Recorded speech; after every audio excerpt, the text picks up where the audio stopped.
That is my equity from what I work, and that matters because when I am working, I make passive income.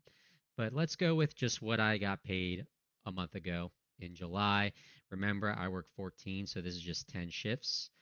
So I made 24,000 in those shifts.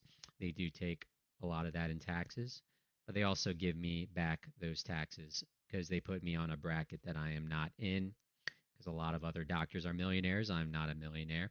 And then my other four shifts is 8,000. So it totals about 32,000 in that month.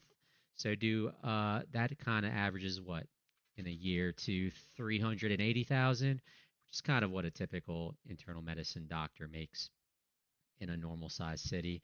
So the question is, do I feel like I'm overpaid for that? And I would say yes.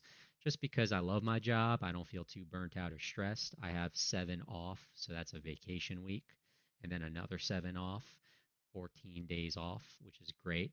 But then for the job that I do, I make very tough decisions. People do die, people lose their pulse, and we have to call a code blue. I do have to save people's life. I shock and resuscitate. I follow ACLS, which is CPR on steroids, doctor edition, and we get those lives back with their pulse, but then they might be brain dead. So a lot of tough decisions, and I still get more night calls off after that. So for the amount that I do, you can argue that I'm underpaid because there's NFL players who are sitting on the bench, warming the bench for $1 million a year.